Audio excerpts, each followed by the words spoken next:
Пачеркин начар болот. Анан саалуу кызыңыз. Саалуу. Ата-эне мектеби август айынан бери иштеп келе жатат бизде. Биздин аялдарыбыздын келген катмары калың, катышуусу мыкты.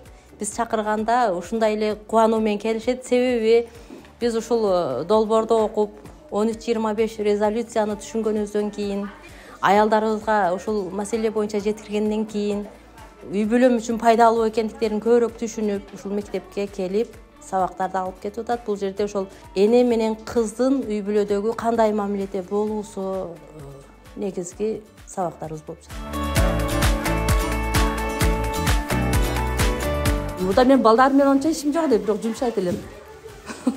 Азыр эми мектепке болгон кызыгуусун өзгөртүп атам. Катталарга болгон, мугалимдерге болгон тарбиялары өзгөрүп атат, жакшы жагга каралып атат деп өзүм байкап атам балдарымды.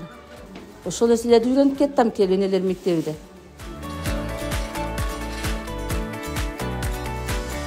11-12 жашында магазинде соода кылгам. Азаматсыздар. Урушчу элем да азыр. Силерге боюңуштун кереги жок, китеп берейин дедим эле. Азыр эми бул тыянак чыккандан кийин азыр энди балам кызыма беремин айткандарына.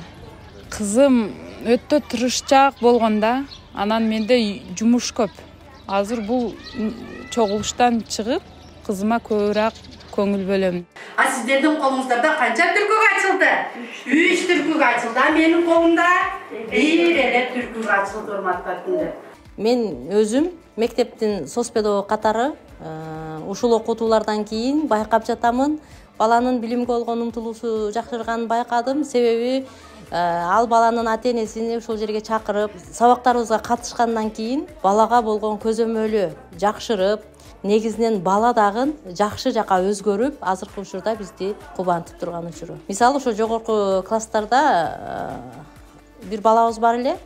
Сабакка өз убагында келбей, сабак учурунда качып, же болбосо атасы эрте менен өз убагында мектепке жөнөтпөгөндүгүнө байланыштуу биз кыйналчубуз да. Ушул энелер мектебинде окугандан кийин биз ушул нерсени өзгөртө алдык. Баланын тартибин, үй бүлө тартибин өзгөртө алдык.